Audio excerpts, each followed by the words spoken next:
Welcome, everyone. We'll give everyone a moment to enter and get settled. We're so glad you're all here for our final session in our data leadership series today. All right.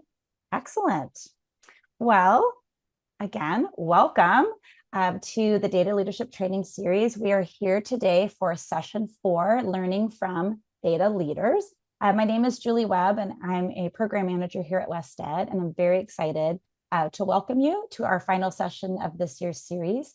And I'm very excited to introduce the data leaders who will be sharing a lot of great information about how they're using summative assessment data in their local context. And they have a lot of great examples to share with you today. And let's go ahead and do a quick housekeeping together. We have a couple of items to go over. First, we're going to be using the chat feature today in Zoom, as we do throughout our series.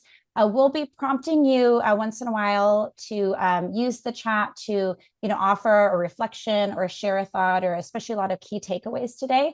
We'll be opening and closing that chat feature. We will not be using the chat feature to ask questions of the presenters today.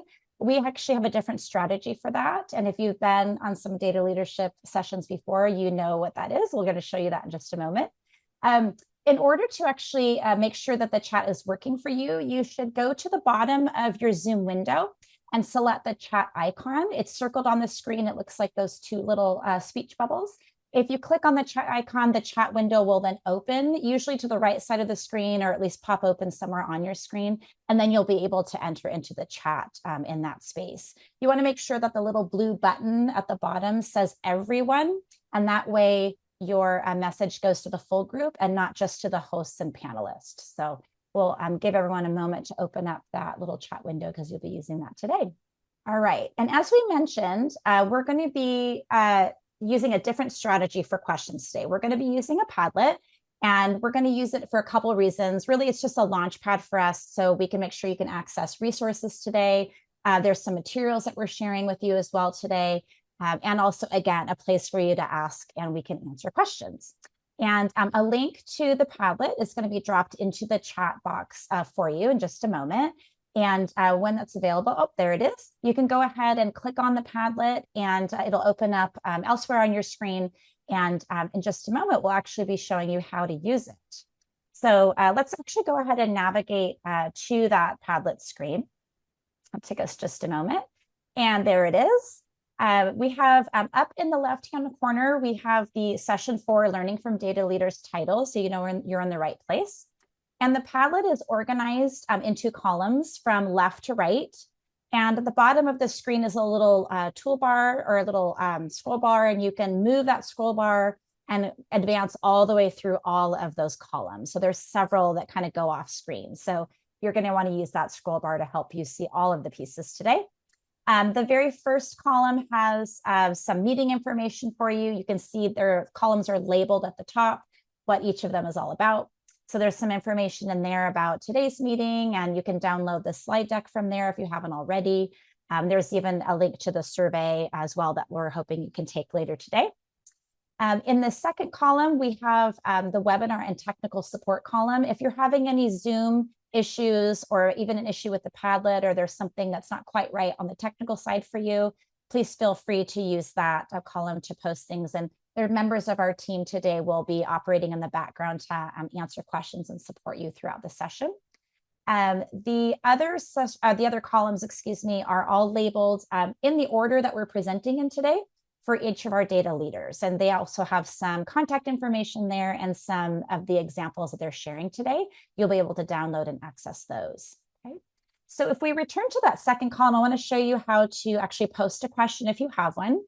If you hover over the plus sign that's at the top of the column that we're demonstrating right now and click on that plus sign, a new window pops up into the right side of your screen. And you can actually type the question right in there, and then the little publish button at the top becomes activated. And if you click publish, then that particular question gets posted in the column that you chose. So yeah, and it's okay. You can stay anonymous. You can add your name, whichever works for you is fine with us. And we can see the question is now popped up, that little card popped up in that column. So you want to make sure you're in the correct column so that we know kind of where to direct your question, and we can help answer them for you.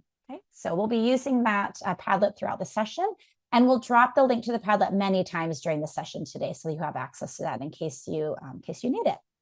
All right. Okay.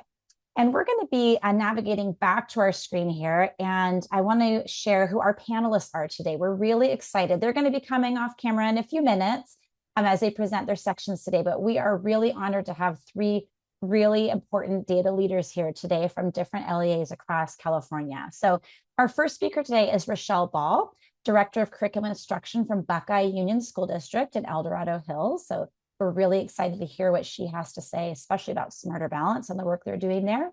We have Rebecca Rocha, who's the principal of St. Helena Primary School. We're going to hear some really interesting things that she and her team are doing with families around the ELPAC. And Charlotte Clinic, who is principal of Meadowview Elementary School in Susanville, California. And her school is doing some amazing things, particularly with writing and performance tasks in ELA Smarter Balance resources. So some really amazing work that they're doing and a lot of great examples. And I know there'll be a lot of key takeaways of things that you can use in your own context as well. So we're really honored to have them here today. And I look forward to hearing from them. All right. And we just want to share a little bit again about the Data Leadership Training Series. Again, we are in our final session today. But we have a link in the chat for you of upcoming and on-demand training opportunities that are always available on the CAASPP and ELPAC website. That's where you can access these trainings. We have some interim and formative assessment training series and hand scoring trainings coming up later this summer and in the fall. And that's the link you're going to want to use to sign up for those as well and to share those with educators and leaders in your school districts. For the Data Leadership Training Series, we recorded all of these sessions, and in a few weeks, they'll be available online and on the CAASPP and ELPAC YouTube channel. You can see previous year sessions, and especially this panel for learning from data leaders. Every year, we have new data leaders sharing great ideas. So they're really worth checking out. If you weren't able to attend session 1 using summative assessment data for understanding and improving systems, that will be up soon, along with session 2, creating conditions for data-driven decision-making. And we just concluded a couple days ago, session 3, using data for communication and engagement. All of those sessions had a lot of resources we also shared. And so you're still able to access those resources, including the resource guides, links to the Padlets we used for those sessions. And there's a lot of great resources embedded there as well. So you'll want to check those out, even if you weren't able to see those live. All right. So we're going to launch into our agenda for today. And we have about 90 minutes together today, and we'll see how all of that plays out. We've got a lot to share. For now, we are finishing up our welcome and housekeeping section just for the next few moments. Then we're going to be turning it over to Rochelle Ball from Buckeye Union School District to hear all the great work they're doing there. We're going to I'll ask some questions of Rochelle. We'll have a little conversation and we'll ask for some key takeaways from all of you in the chat feature when she concludes. And then we'll move on and hear from Rebecca Rocha from St. Helena Primary School, as well as Charlotte Clinic from Mountain View Elementary. And then near the end today, we'll have a brief panel discussion. We have a few questions for our panelists today, and we'll hear from them and a little bit more information about some of the things that they're thinking about in their own systems and things that they're working on and some of the challenges they're working through. And then we'll do a brief wrap up together today. All right. So our goals for today is we're hoping that as participants, that you'll be able to learn even just a few strategies. I know there's going to be an awful lot of things shared today, so it's going to be more than a few. But we know that you'll learn some strategies from these really talented California local education agency leaders. And I know you'll see how immediately applicable they'll be to your own context and how they really do help improve student outcomes and really showing how folks work together using data in really creative ways. We also want to make sure that you have a chance to reflect on how these strategies really could be adapted and applied in your own context. And I'm very confident that you'll see there's a lot of ways that that can happen. So we're really excited to hear from all of our panelists today. So we're going to use the chat box for the very first time today. We'll activate the chat for you. If you haven't turned it on yet, use the chat button at the bottom of your screen and click on that and open it. We would like to know who's in the room today. So if you could share your name and either the school or the district or even the county that you're associated with, we would love to know who's in the room today. And we'll give you just a moment to do that. Great. Thank you, Sandra. Bella Unified School District. Great. Oh, good. Lots of folks coming in. Thank you. Gabriella, welcome from Beaumont. Excellent. And Mary, Venture Academy, San Joaquin County Office. Great. Thanks, Mary. Got Christina from Goleta and Gary Brooks. Oh, Gary, you were here the other day. I see you. Options for Youth, Victorville. Great. Excellent. We have Contra Costa County Office of Education. Excellent. Oh, hello, Daisy. Great to see you again. Luther Burbank. Excellent. And Maria, Glenn. Oh, great. There's so many great people. And actually from a lot of different parts of the state. That's wonderful. Great. Well, I know, again, that the information we share today, you will see definitely some strategies that will definitely apply to where you are. And I know in the different contexts that you work, different sizes of school districts, different sizes of schools and counties, the different resources that you have. I know there's some really great ideas here that you'll be able to turn into some great strategies and resources for your local context and your students and families. So great, excellent. Oh, Snowline Joint Unified, excellent, great. Well, thank you so much, everyone. We want to do another one quick little activity before I pass it off to our presenters today. We're going to launch a poll in just a moment, just a Zoom poll.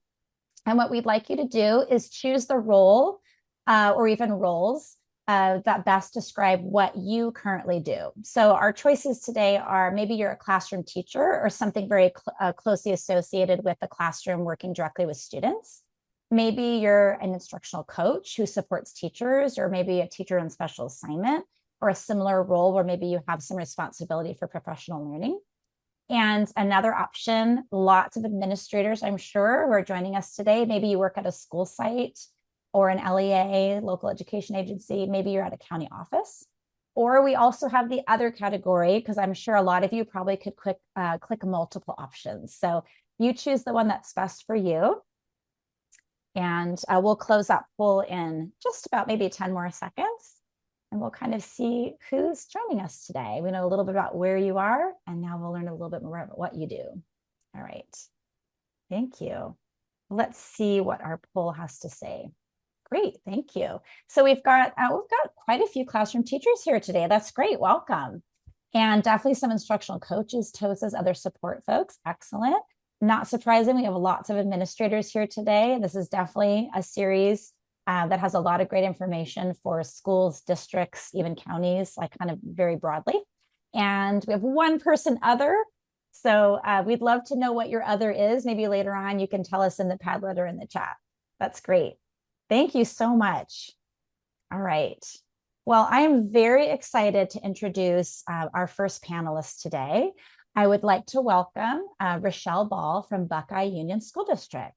So Rochelle, I'm going to let you take it away, and we'll begin sharing what you're doing over there in Buckeye. Okay, great. Thank you. As she said, I am Rochelle Ball. I'm the Director of Curriculum and Instruction for Buckeye Union School District. Some of you may wonder where that is. We're located in El Dorado Hills, and that is just east of Sacramento. Our district is made up of 5 elementary schools, 2 middle schools, and 1 transitional kindergarten through grade 8 charter Montessori school. We serve around 4,200 students in TK through 8th grade. 18% of our students are categorized as socioeconomically disadvantaged, and 5% have English learner status. So while we are generally a high-performing district, we recently discovered some areas of growth that we needed to address. Our problem of practice started with a careful look at our data. We realized we had a discrepancy between how we teach the standards and how those standards are assessed. And most importantly, our teachers made this realization. So it was clear that we needed to make it easier for teachers to access and really understand the California Assessment of Student Performance and Progress, or CAASPP, data so that we could make some improvements. We found that school and grade level target reports in the California Educator Reporting System, or CERS, can help to make the Smarter Balanced Assessment data more meaningful for our teachers. We wanted a system that could support teachers to analyze and interpret summative data collaboratively. So we created a system of target collaboration meetings at each school site. To make this team effort possible, we bring in roving substitutes so every classroom teacher can participate in these meetings. I get to facilitate the meetings alongside the site administrator, and these sessions started out around 2 hours long. I guide the teachers through a process to help them really reflect on what the summative, interim, and formative data is telling us, including what they notice and wonder about the data, and then how they're feeling about the evidence they uncover. Looking at the data together helps us spot where our students need support, and it points out where we, as teachers, might need to adjust our instruction. So here's an example of something we learned from our analysis. The CERS target report for grade 3 revealed that students were challenged by the mathematics standard of multiplying and dividing by 100. Teachers were surprised by this finding because students were able to successfully demonstrate the skills in class. When we reviewed assessment items in Smarter Content Explorer that were related to this standard, we realized there was a disconnect between how the skills are taught and how they were assessed within CAASPP. Since the teachers discovered this discrepancy for themselves, it's been an easier shift to use the Smarter Content Explorer to help them understand item types and assessment rigor. Teachers have put together resource documents to make it easier to use the Smarter Content Explorer and quickly find items to share and review with students.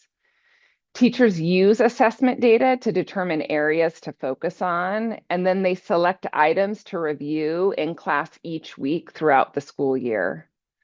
All of these efforts are helping us make the connection between how CAASPP data and instructional decisions.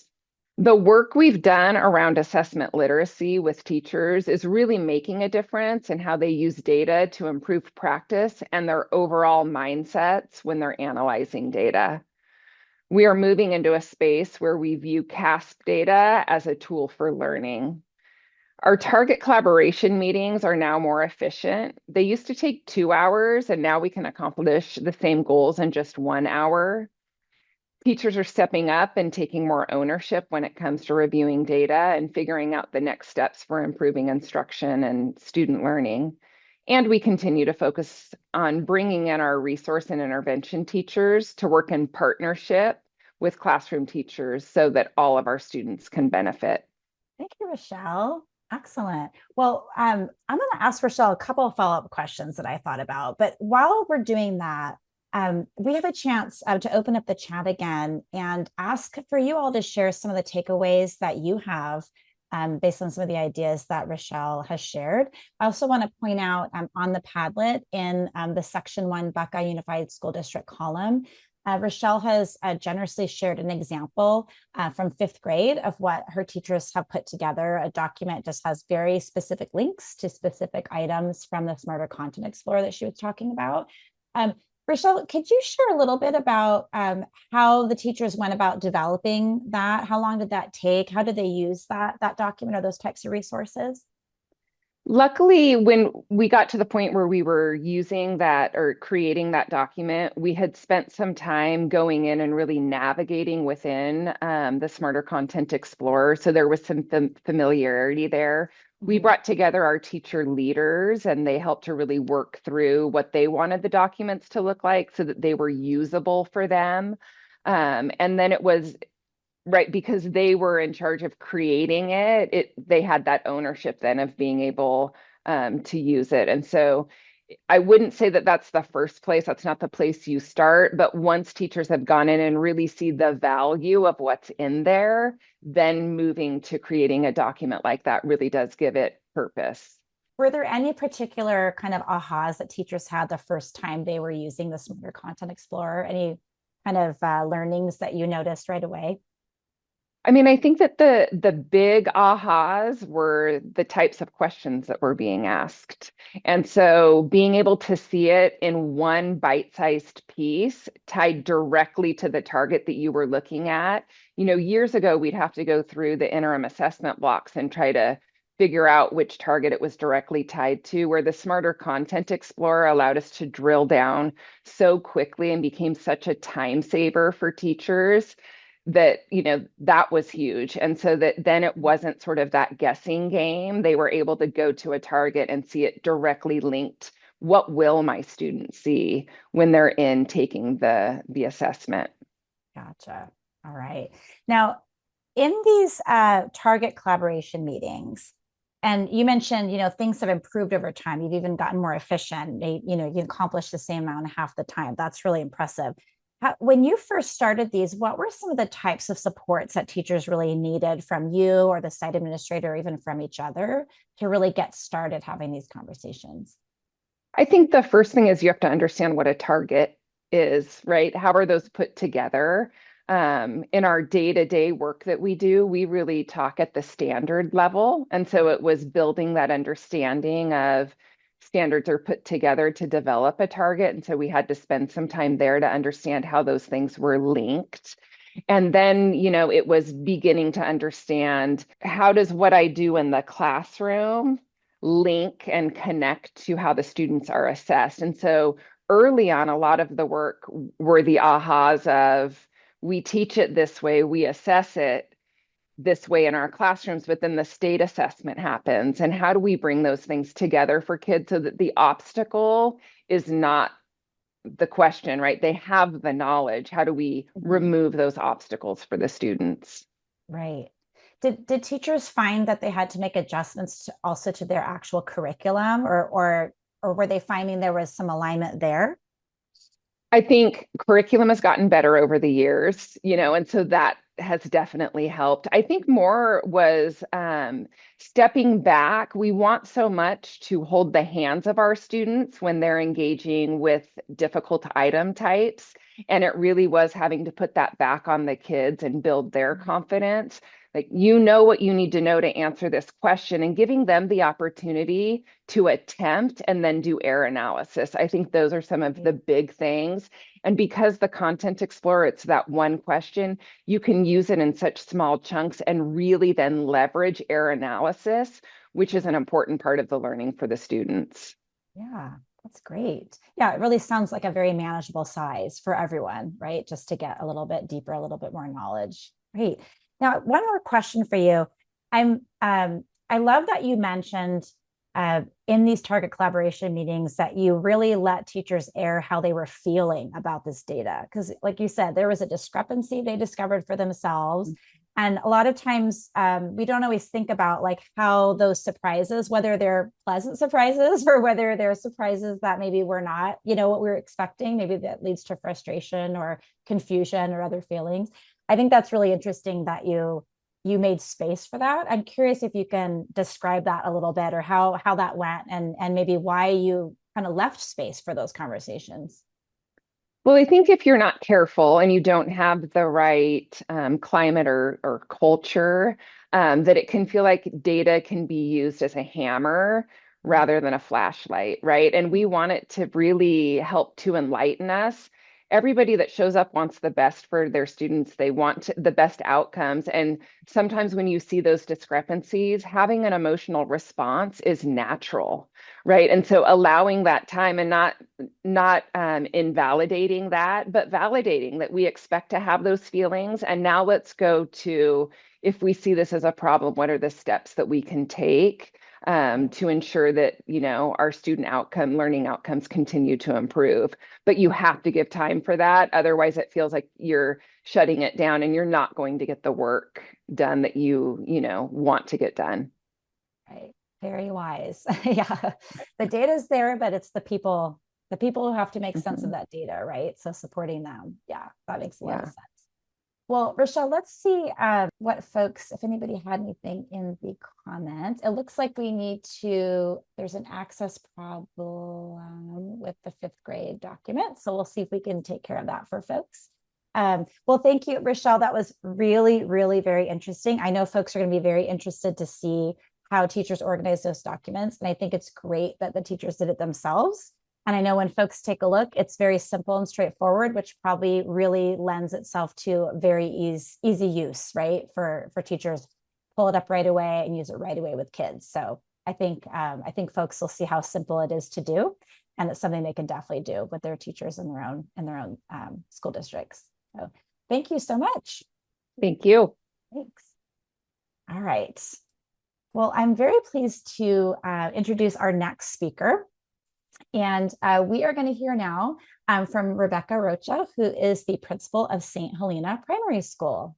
So welcome, Rebecca. Hi, everybody. Thank you for having me here today. So a little bit about our school. So our district, we are located in St. Helena. We're a very small town in Napa County. I'm at the primary school. So our school is TK through second grade. Our district is set up, that's the school I'm at. We have our elementary school serves grades 3 through 5. We have one middle school and one high school. We are very small. We are a rural school.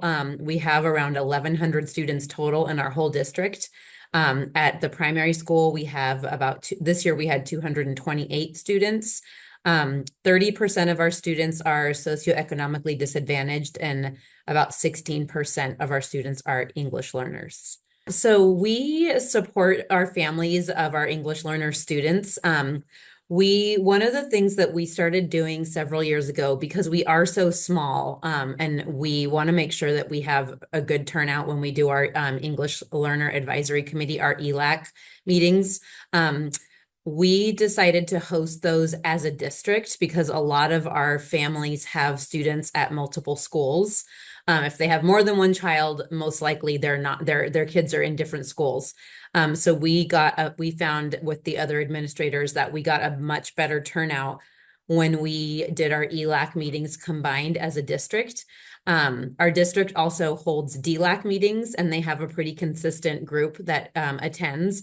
But for our ELAC meetings, what we do throughout the school year is we always offer dinner to our families and childcare. Our meetings are held in Spanish. We have, of the 4 principals, 2 speak English, and so one of us will translate for them, or we'll have our family liaison translate. It's just more convenient to combine the meetings. And what we've done is, because we're legally obligated to have like those site meetings, after dinner, we'll do like our break, or while the parents are eating, we will do our breakout groups by site level to go over our school data or our single plan for school, like our SIPSA plans. So we'll technically have that site meeting as a breakout group, and then we'll have like a guest speaker or a keynote that might be on a different topic that will just hold their interest. And that has really helped us build strong relationships, and we've received a lot of positive feedback about doing those joint meetings. Something that we started to do this year a little bit more in depth is exploring the ELPAC summative assessment resources. So all of our students, starting in kinder, take the ELPAC. That is the first summative assessment that our students have ever taken.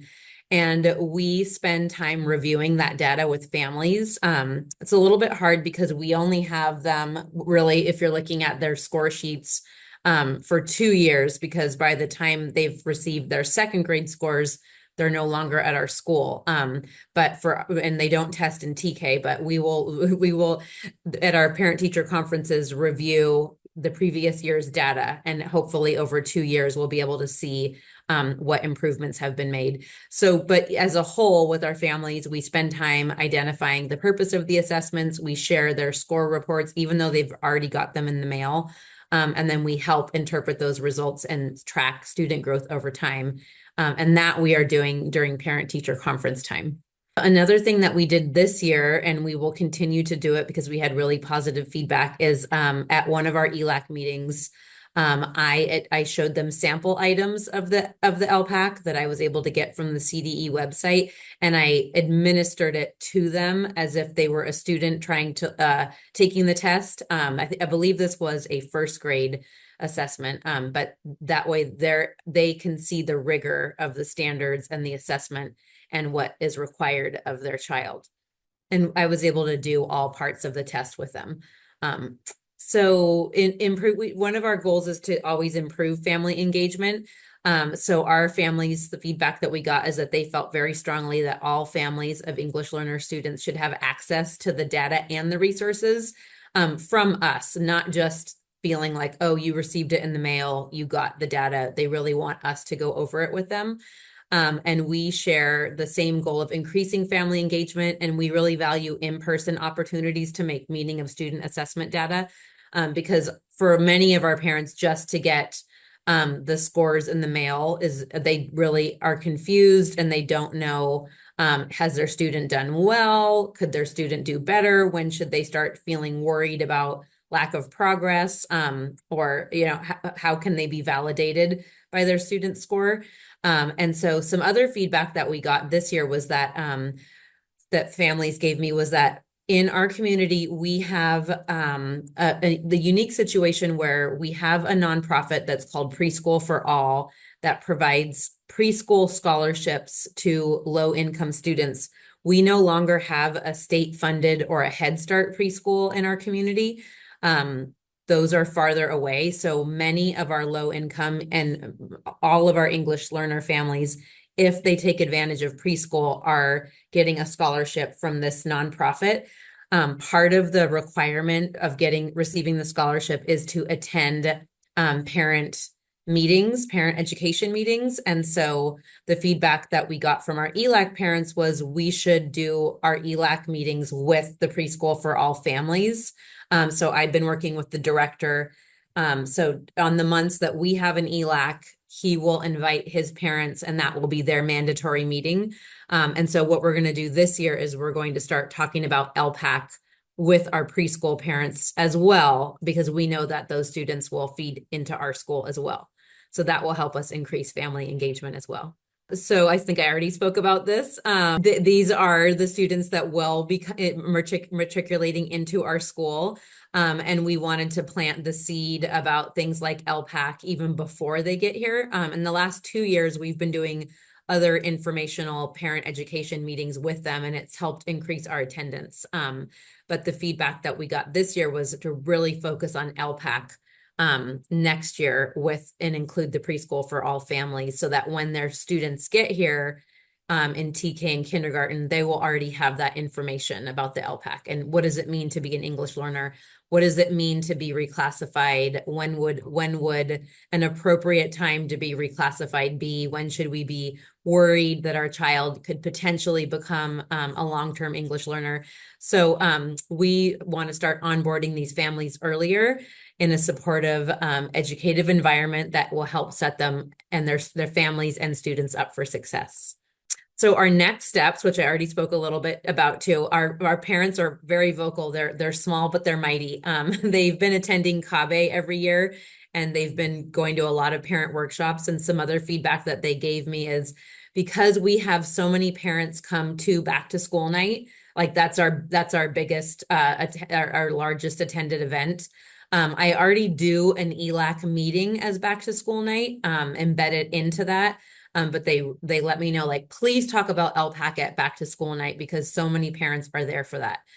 So I will be doing that. And then we still want to continue and hopefully get a better turnout in showing them the different ELPAC levels at an ELAC meeting and going through the different parts of the assessment and explaining that this assessment gets more rigorous every year.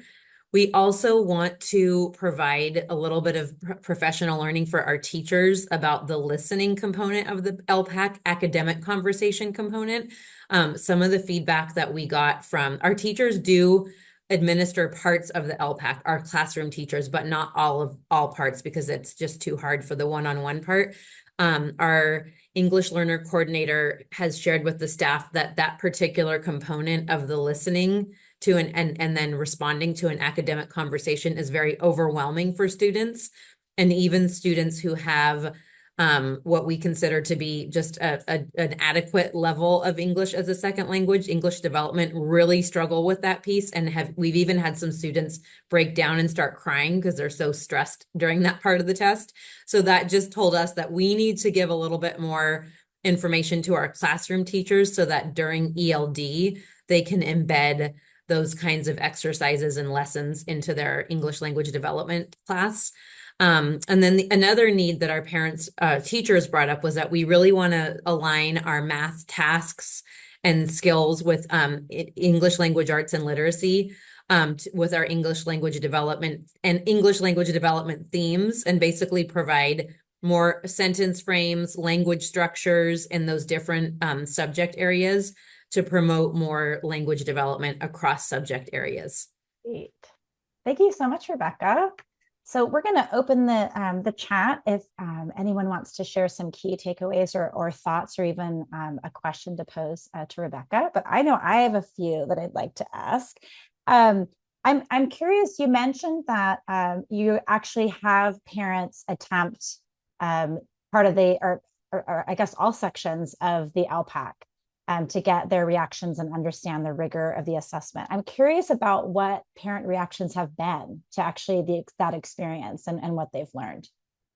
I think they were really surprised at how rigorous the test is.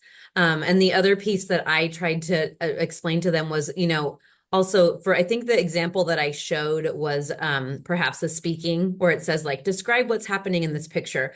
And even though a lot of our parents don't speak English, I just let them know, like, even if that's why it's so important to have those conversations in Spanish at home, where you're just talking to, obviously having rich conversations, talking to your kids, looking at pictures and books, because even if you see this and they're like, I can't do this, how's my child going to do this?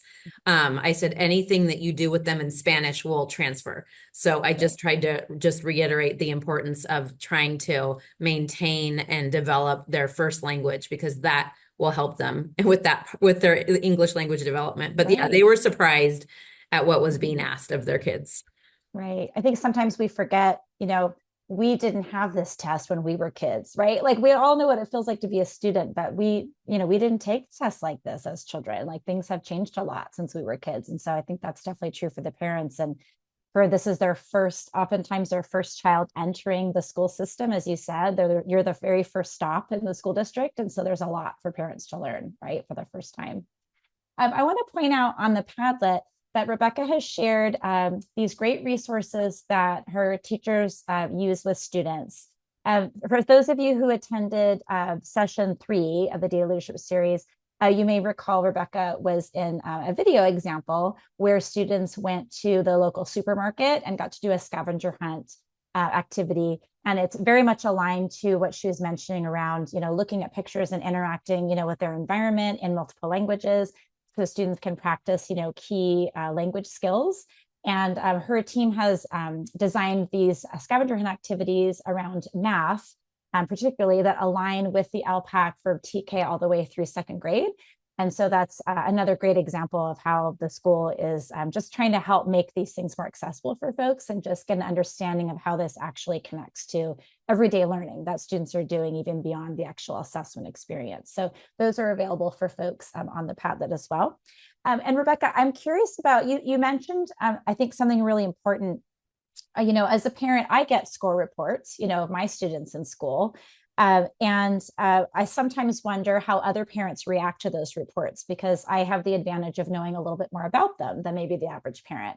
So I'm curious, you mentioned specifically going over score reports with parents at your school. And since you only have ELAC score reports because of the young children that you're serving, what are some of the reactions parents have to those score reports, or what kind of questions do they ask and that you find that you really need to support them with? Yeah, so what I did this past year was I actually took one of our students. I think we had I guess we only had 2 score reports. We had his kindergarten and his first grade. He was now a second grader, and I just excuse me, marked off anything that would give away his identity, and just said to them, as you get these score reports, like, keep them in a folder so that every year when you get one, you're always going to keep it in that folder. And then over time, you want to look and see, look at those graphs and see if they've made improvements. And I tried to, excuse me, use that student as an example. But I also explained it's a little tricky because as the test gets more rigorous, obviously it's also, sometimes it looks like students aren't making growth. But really the test has gotten harder. So Right. I just encourage them to, because they leave us after second grade, but save those and then, bring that to your child's parent teacher conferences as they move through the years. And I know that our district is being more cognizant of going through those ELPAC scores with parents, but they're also, really worried about their kids getting reclassified. And I just try to reiterate to them, like, it can take up to 7 years to master a second language. So most likely they're not going to be reclassified while they're at our school. And that's okay, Right. but they're very aware now. Our district does like a reclassification ceremony where all the families are invited. So now I feel like that's building an awareness of like, that's a goal for my child. And so we talk about when the right time would be. So it's just setting that stage of like really tracking their progress in a more attainable way. But I would say it's very overwhelming to get those reports. Sure. Yeah. There's so much information, right? That's interesting too. You say, I bet as they get invited and they see the students reclassifying, they're probably noticing how much older those students are than their own child, right? Because like you said, it's a long process, right, to acquire a second language. And so that's an awful lot of work those students have done. I have one more question for you. You mentioned something I think is really interesting that I don't know if a lot of districts do.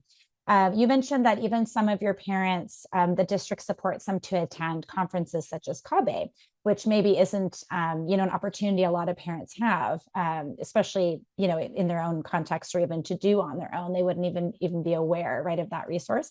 I'm connecting kind of this idea to our session 3, where we talk about true family engagement. So beyond just involvement, but actually we use the definition of that there's a power and opportunity balance, right? That's happening between families and students and the school staff, right? There's actually those unique opportunities being presented there.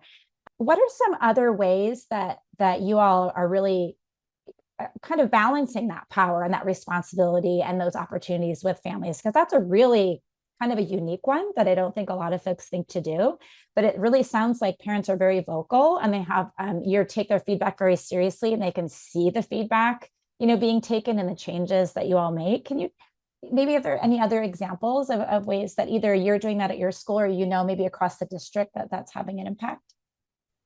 Yeah, I know that they've been sending, our parents have been attending CAASPP, and this is going to be my 6th year in the district. And I would say what I've seen happening is where the district is really building leadership with these parents that are, of course, anyone can join DLAC, but right now we have this group of moms who have been doing it for, I would say, the last 3 to 4 years. And they are the ones that have been going to CAASPP, and even when it's been in Long Beach, flying or driving, some of them are undocumented and they're worried about flying. But we had some moms drive the year before last. And so they're just learning a lot, attending different workshops and then coming back and advocating for certain things that they want to see in our district. There's a program, I can't think of the name, that they want to bring. I believe that they are bringing a parent education series. I hadn't heard of it before. And then another thing that our district does is for our LCAP plan, they do a roundtable session where they ask every administrator to invite certain parents from our schools, and then in our district boardroom. They also provide dinner, and we have parents and with board members and school staff at different roundtables.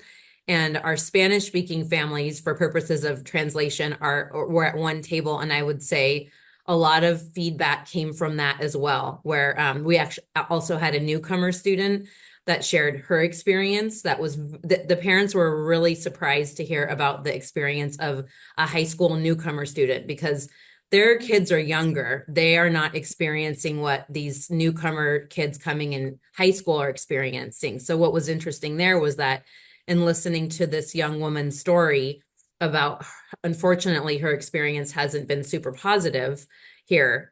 They really started advocating for her. So at our next, or not her, but the needs of the newcomers at our next district, ELAC, we went through the feedback of that roundtable and then asked them, what would your top 3 priorities be for each of our 3 district goal areas? And I really feel like that opened their eyes to some of the issues and struggles that older students have that they were not aware of. So yeah. Yeah, great example. Thank you. Well, clearly you all are doing an awful lot of work engaging families in really powerful ways. So, and definitely with the data itself, driving those conversations. So thank you so much. We're going to move on to our final panelist. I'm very excited to welcome Charlotte Clinic from Meadowview Elementary School. And I know Charlotte has a great story to tell about some really interesting information that they uncovered with their writing data. So welcome, Charlotte. Thank you, Julie. I am Charlotte Clinock. I'm the principal of Meadowview School. We are located in Susanville, California. We are part of Lassen County.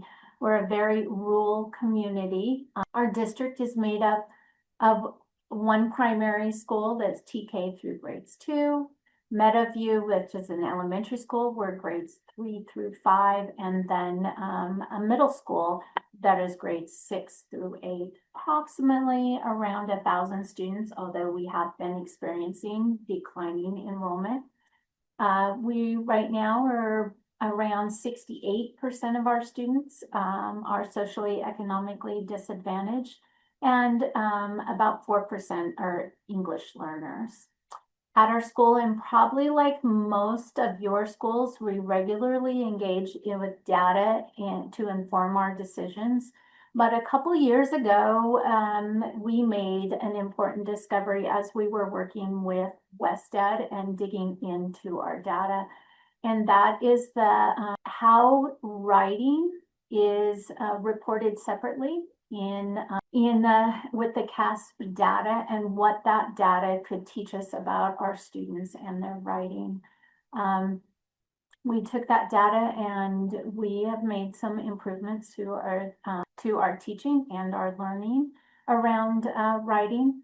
We examined our CAS Smarter Balance summative assessment for our EL data and in SIRS, and found, again, some surprising information. Our review revealed that our writing scores needed improvement. Specifically, 35% of our students' writing samples were deemed non-scorable. So our first goal was to reduce that number. We, to better understand our writing data and why students' writing was deemed non-scorable, we learned about Smarter Balance condition codes. These codes can be found in the Smarter Balanced ELA Performance Task Training Guides. There are 5 of them. Basically, they'll tell us whether the student left a blank response, an insufficient response, whether they were non-scorable because they didn't write it in English, or if they were off topic or off purpose. The majority of our non-scorable writing data was marked I for insufficient, meaning that our students' writing samples were too brief to provide a meaningful response. We knew we needed to provide support for this group of students to improve their writing skills and subsequently their writing scores. Our school organized systems of support for our writing focus. We made a learning map of when teachers will teach a certain genre and a corresponding assessment calendar with 6 assessment windows throughout the year. Our entire school has ongoing meetings with our WestEd partners to look at the data across the grade levels and choose a school-wide focus for a portion of the school year. When teachers met in professional learning communities on early release Mondays to look at the recent assessment data and planned responsive lessons. Last year, we completed all CAASPP summative assessments prior to spring break before the end of the year exhaustion set in. And we felt this was so successful that we planned an early assessment window again this last year. Our systems help teachers understand where to focus instruction to support students. Teachers worked with WestEd to learn how to score and in alignment with the Smarter Balance rubrics and understand the writing demands they place on students. This investment in professional learning helped us understand the rigor of the assessment and the writing expectations in the standards. Now we complement this understanding with the AI scoring tool I use to score student work for the teachers to support their data analysis efforts throughout the year.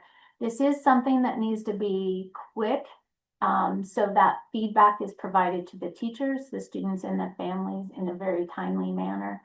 Teachers also use ongoing data to plan writing lessons that focus on elaboration, which resulted in improvement scores during their assessment windows. At Meadowview, we think it's important to honor the hard work of the teachers and the students, so we celebrate students' improved scores at the end of each assessment window. It's pretty exciting for kids to go, what was my score? How did it improve? Our writing scores do continue to improve. The first year Smarter Balanced writing samples were 35% non-scorable. Last year, Smarter Balanced writing samples decreased to 25% non-scorable, which means 10% or more of our students produce sufficient writing. Our scores on the reading, speaking and listening, and research claim all increased by 2 to 4%, which we were excited about. However, the writing claim increased by 20%. So we were super excited to see that our efforts were producing some good results. We are encouraged by all these positive results. We will continue working with WestEd and focusing on writing instruction and learning, not only to improve writing outcomes, but to improve reading outcomes as well. Teachers will continue to confer with students about their writing, provide specific feedback, and share that data with the families. Our students have worked extremely hard to achieve these outcomes and will continue with the systems that we put in place to collect and analyze this data to improve the writing instruction. Thank you, Charlotte. Oh, it's very clear a lot of work has been happening the last few years at Meadowview. All right. Well, we have the chat open if anyone wants to pose a question or make a comment for Charlotte. But Charlotte, I have a few questions for you. I'm curious about, you mentioned creating a learning map with teachers that really kind of outlines specific genre instruction happening at specific times. And I'm curious about, if kind of what the benefits have been around really organizing kind of all resources and all eyes of teachers on the same genre at the same time, rather than maybe just following a curriculum that, first grade looks different than second grade, or, the genre is looking different just because of the way it's laid out. But I'm wondering what you think the impact has been about that, or that experience of that kind of real focus of the entire school at the same time on the same thing. Yeah, well, curriculum across grade levels doesn't necessarily align the standards that they're teaching. So by focusing all the grade levels on one genre at a time, it enabled us to have those conversations about the results and what the focuses are across grade levels. And when we meet and have those conversations, we also meet with our middle school and second grade from our primary school. So that conversation does bring alignment throughout, because they're all talking about narrative and what they see with narrative. It also talks about, whether we see this across informational. Another thing that we looked at was the percentage of students in each grade level, what genre they were being assigned. And we've seen it 2 years in a row that the middle school primarily gets argumentative, and our grade level primarily gets narrative. So although we had 6, so 2 testing windows for each genre, we were able to make sure that Meadowview, because narrative is seen more than any other genre, that they were they had 2 opportunities before the state test to look at narrative. Gotcha. And mentioning the state test, you mentioned something I think is probably piqued a few people's curiosity around the testing window, because we all know that we have, a certain amount of time to complete, state testing, and we've got a window of time we have to operate in. But you mentioned kind of how you adjusted your calendar based on that. Can you explain a little bit about kind of how you did that? Like, why did that even come about, that conversation to make an adjustment there?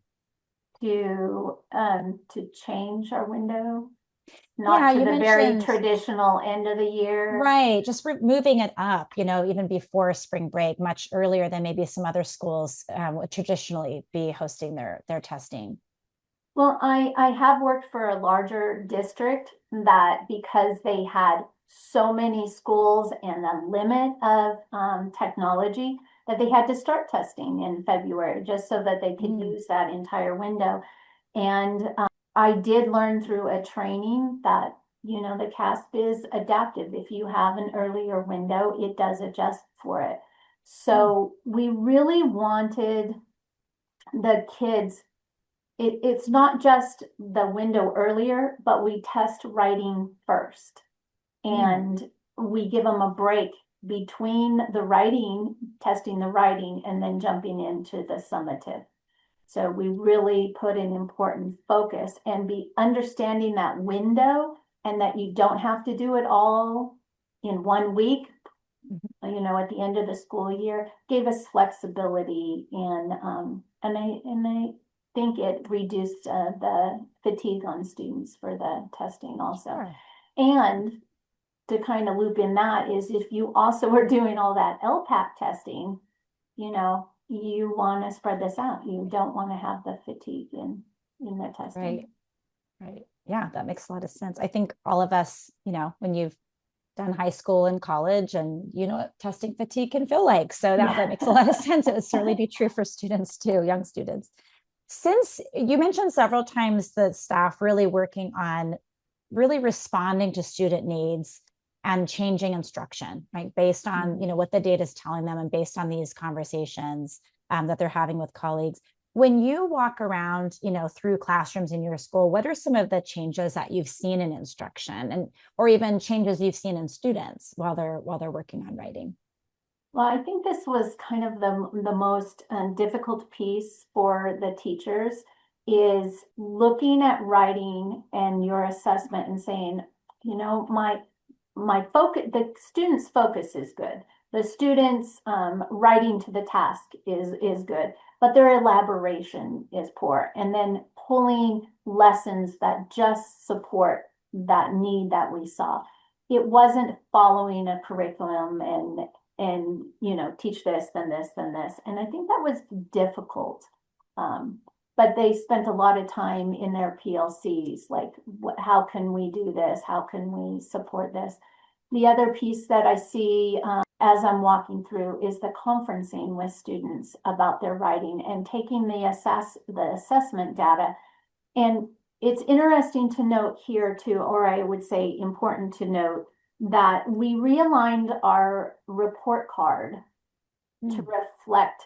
We did 4 domains. The state test reports out 3. We separated focus and elaboration, so that we put it on the report card, so that all the conversations and the reports that we sent home and reporting out to our final grades all matched. There was some alignment there, so that the conversation and the improvement was all the same. But the conversations and the conferencing with the students about their writing was a huge piece. But again, it had to match the final assessment and the rubrics. Right. Yeah. All right. One last question for you. You mentioned the importance of celebrating with students, celebrating their hard work, the teachers' hard work. Can you tell us some examples of how Meadowview, how you all celebrate? We did a little different after each assessment. We did it on an improvement model. So if they could improve their score by 1 point, because our report card is a 1, 2, 3, 4. If they could do 1 point improvement in one of the domains or one of the focus areas. We did a class celebration. So we did donuts one time for the class that had a percentage of an improvement. And then we've done individual rewards also. We did a pizza party, for all the students and they really got excited about that and asking, and you have to have an immediate result for them to be able to do that. So my teachers would give them their scores on a Post-it. Soon as they saw the scores come in, then they could compare to, so it was their own growth. Yeah, and it was a growth model. It wasn't whether you were proficient or not proficient. One time we did a word count celebration. Oh, so that's great. Part of the for insufficient writing, that would make sense. Yeah, so our AI score, we put in the rubric a minimum word count. So they got scored a 1, 2, 3, 4 on their word count. We did show the kids, look, this is what 150 words looks like. We did dig into CAASPP and find out typically what their scoreable word count should be to not get a insufficient count. And then we showed the kids, look, this is what it looks like. It's not as much as you are thinking it is. That's great. And for the most part, our kids were overshooting that and writing tons and tons and tons. Yeah, that's wonderful. I love that idea of just making it as concrete as possible. I think sometimes we even forget these, as Rebecca mentioned, with the ELPAC, this is those students' first time ever taking really any kind of assessment. And the same is true for students at your school, right? The third graders, that's the first time they're entering into a performance test like that. And so knowing what that looks and feels like and kind of what's expected makes a whole lot of sense. Yeah. We have a question that came in from Christina here. How do you find this particular and specific data for the writing? So where did you find out, again, about the condition codes and what that meant for your students? Where did you look for that? It's just in the sources for the TOMS, and it's in the handbook there. But for the writing specifically with the different domains and which score they got in the different domains, there is a district report in TOMS. So you go in and download the district report and it gives you everything. I downloaded it to an Excel sheet and just deleted column after column after column until I got just the get it writing. Manageable. Right. Yeah. Great. And in the writing, you'll see the student score reports, but you'll also see the condition codes. Great. Yeah. Excellent. Thank you. Excellent. Thank you so much, Charlotte. Well, we have a few minutes left before we close out today, and we really want to actually pose a few more questions to our panelists and really engage in a conversation together. And so we, as you're listening really to these questions and how our panelists are thinking about them in their own contexts, we want you to think about your own context yourself, right? Like, what could you take away here? What might work for you? What might you adapt or modify? And, to even think about implementing in your LEA. So there's definitely some things to think about. So we also invite folks to pose additional questions on the Padlet. And as we're able, we may be able to answer some of those there. I know someone posed a question for Rochelle, and she's already been able to go in there and answer that for them. So feel free to also post questions there, and we'll take a look at that through the remainder of the session today. So let's go ahead and go to our first question slide. And this is for all of our panelists. So anyone, Charlotte or Rebecca or Rochelle, please feel free to come off mute and join in. But we have our first question here, which is thinking about, we're here really talking mainly about summative assessment data, right? That's really what the Data Leadership Series is focused on.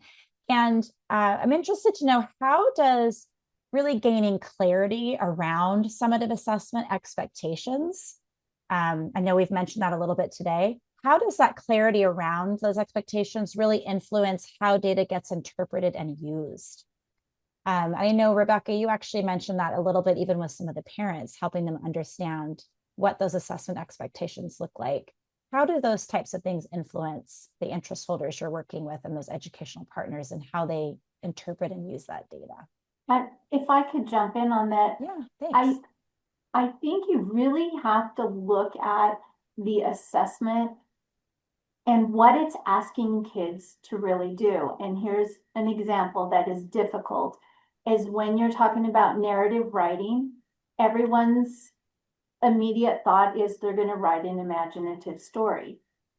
But what the assessment is asking them to do is take informational text and put it into an imaginative story. And it is extremely difficult. And unless you look closely at that assessment and the scores you're getting, how far off are you from that expectation, you don't know how to move forward.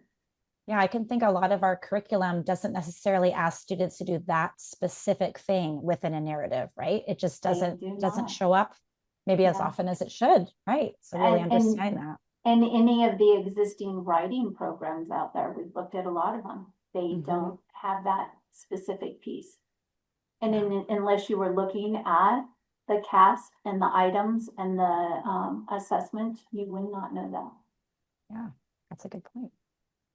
I can try to speak to how engaging with interest holders has impacted data use. I think that'd be great. The more that the parents kind of put this information hand in hand, the ELPAC results and the scores with the goal of their child ultimately being reclassified, ideally before they leave or as they leave the 5th grade at the latest. They are starting to understand that there would be like detrimental impacts of if their child were to be considered a long-term English learner.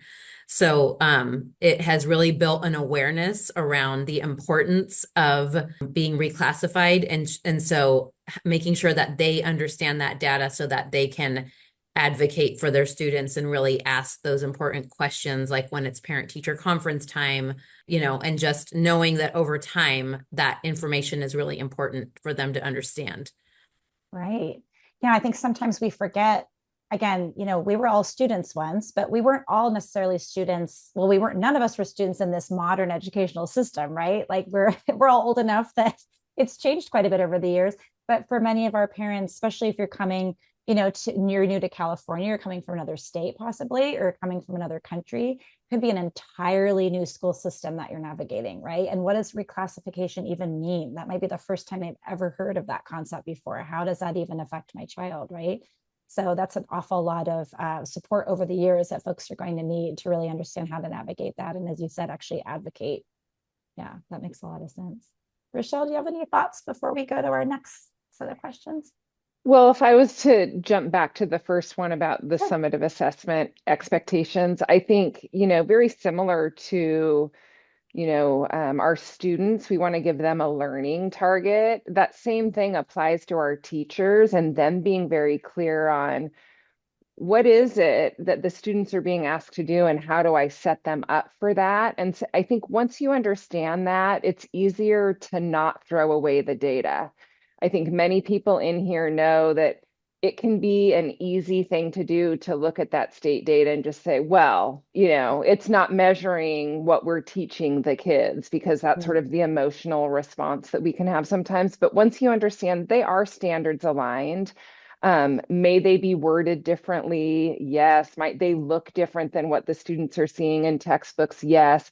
So how do we then set them up for success? I think once you have those pieces that are there, you can engage with the data in a more powerful, meaningful, intentional way that moves everything forward, instruction forward, learning forward. And so I think it's that piece of clarity that really assists with, teachers and students alike. Right. Yeah, that makes a lot of sense. Yeah, sometimes that idea of kind of dismissing, especially summative data that really is kind of one moment in time. It really is only meant to be a snapshot, right, of what that student did on that day and kind of what they're able to do in that moment.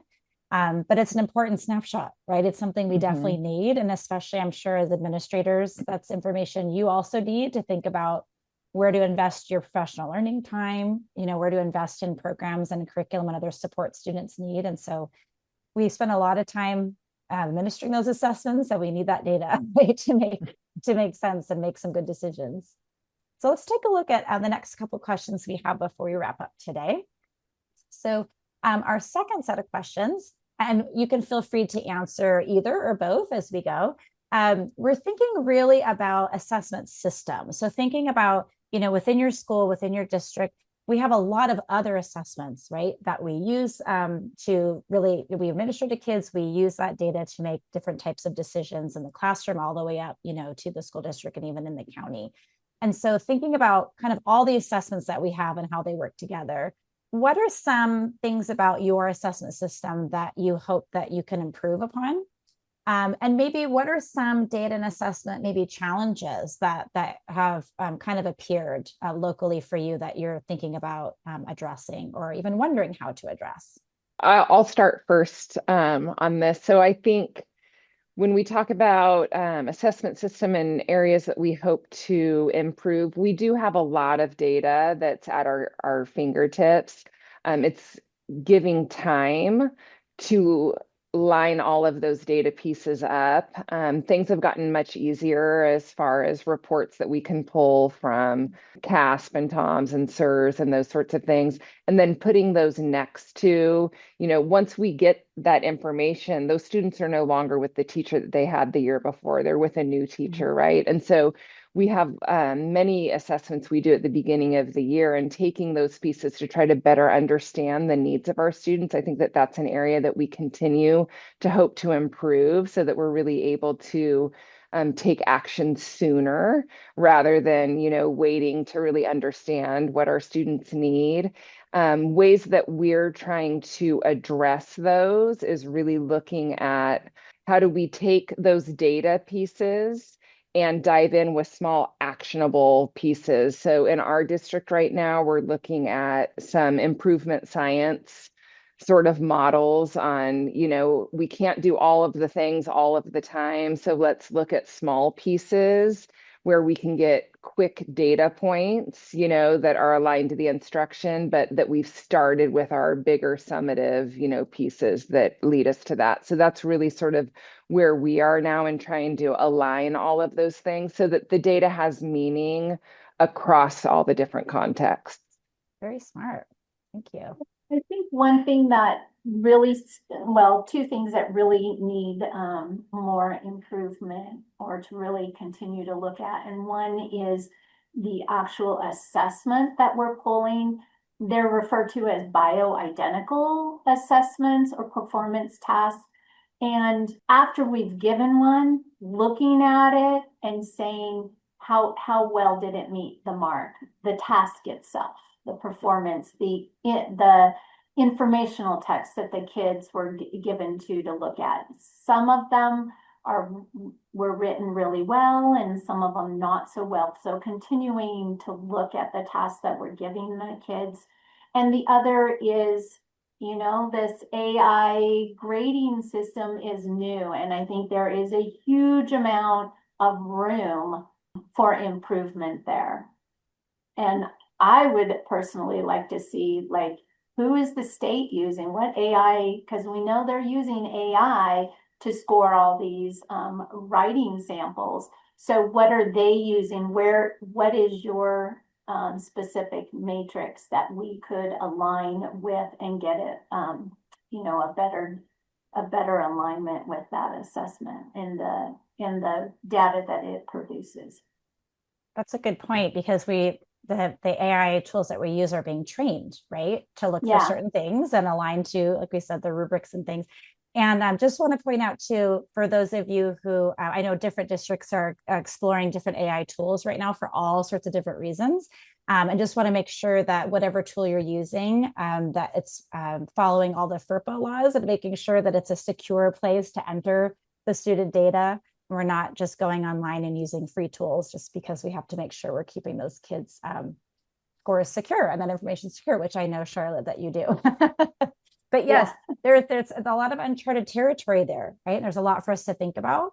And I think there's a lot that we can kind of start asking of some of our testing, resources and even the state to help provide some guidance there, because things are changing really fast, right? And there's a lot to think Well, about. and when you're looking at using AI too, one thing that we did is, as the administrator, I put all the tasks into our Google Classroom and I collected it all back so that we knew that every student was getting exactly the same information. And I think that's really important too. If you're looking at using some system, that you do standardize and make sure that all the rubrics are the same, all the tasks are the same, and then the kids are seeing it exactly the same. Yeah, I'm definitely noticing a theme, I think, today between all of your stories and even some of these questions. There's the idea of alignment, to me, is coming up an awful lot, right? Thinking not just, aligning what students are seeing and the information and the tools and resources we're using, but how are the assessments lining up? How are you aligning the data so it makes sense, coming from formative assessment data all the way to summative assessment data? How do we help parents align with expectations and the resources and things that they're seeing? I think that's the theme of a session for today. All right. Well, I want to thank all of our presenters today, and also thanking all of you for joining us. We just have a few more minutes to wrap up our session today. And all right, let's take a look here. We have a couple of notes about the Padlet. The Padlet will still be available for your reference. And again, our team is taking a look at questions there. And thank you to our panelists who had a chance to go in and maybe answer some questions there as well. If your question wasn't answered today, please check back in a day or so and see if that question has been answered. Sometimes we have to do some research to make sure we get the exact right response for you. So please make sure that you check back if your question wasn't answered during our session today. Also, we have an exit survey that we're hoping folks can take for us. We have a link to the survey. Actually, we're dropping it into the chat for you. We also have the link available on the Padlet. It's in that very first column that was labeled meeting information. It's the very last entry there, that last card. Also, of course, you can use the QR code on the screen. You can use your phone to scan that, whatever works for you. We really hope that you'll take just a few moments to answer the survey. It's very easy to do. Really just does take a few moments. But that information is really valuable and important to us, because that's the information, part of the information we use to make improvements to this series, as well as some other series that WestEd and ETS and CDE offer to you all in the field, including our interim and formative assessment series, as well as hand scoring sessions that are coming up again in the summer and fall. That you're able to sign up for right now on the CAASPP and ELPAC website. So this information is really key. We take it very seriously and we read every single response. And again, I use that information to try to help us make improvements and provide new information that's really going to be timely and helpful to you all in your local context. So as we wrap up, we just want to revisit the learning goals that we had today. And we're hoping that you'd be able to learn a few strategies. I'm sure you've learned a lot more than a few from our very talented and generous panelists today. I know I learned a lot of things, and I really liked so many of the practical steps that they shared that they're taking, and the very clear outcomes, positive outcomes that they've had from those steps. And also really appreciate just that learning mindset that you all have. That continuous improvement idea is very much another theme I think that emerged today. We also hope that you were able to just even reflect on those strategies and ideas that were shared, and how you might be able to adapt them in your local context and make them work for you. And I'm sure that's something that a lot of you are going to try to do. So again, thank you so much to our panelists and for all the ideas you shared. And thank you so much for all of you joining us today. And we hope you have a wonderful afternoon. Thank you.